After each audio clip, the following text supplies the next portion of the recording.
Bolehkah bagi seorang yang puasa mencicipi makanan mengingat aroma makanan masih terasa di lidah?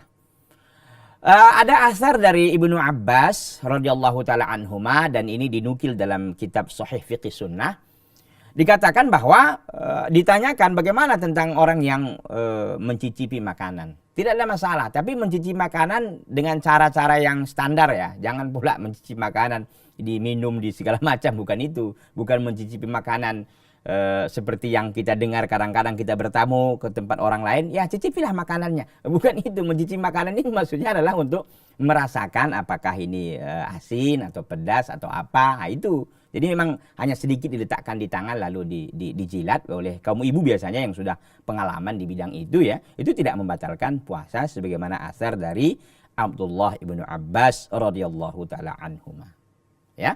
Jadi tidak mengkhawatirkan bagi kaum remaja putri, ibu-ibu ya, kaum akhwat ya, ummahat yang memang mempersiapkanlah ya untuk bukaan ya di sore hari, tidak mengapa untuk mencicipi makanan, tapi sekedarnya tentunya ya. Kemudian kalau dikatakan ini tadi kan di sini katakan masih terasa di lidah, nggak apa-apa terasa di lidah.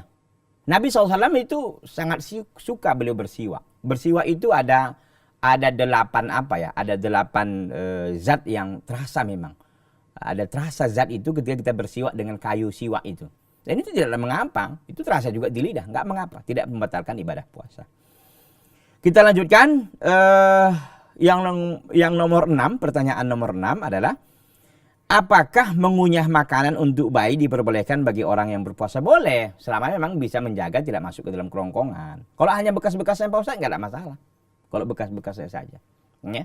Mengunyah makanan kita kan niat kita bukan untuk makan kan. Dari situ aja kita sudah berusaha lah untuk menjaga kan begitu. Ya biasa kan kadang-kadang ada bayi atau anak kita yang memang ada makanan yang keras ya. Sehingga tidak bisa makan kecuali dikunyahkan dulu sama ibunya ataupun kadang-kadang sama ayahnya gitu ya. Ini tidak ada masalah, tidak membatalkan ibadah puasanya.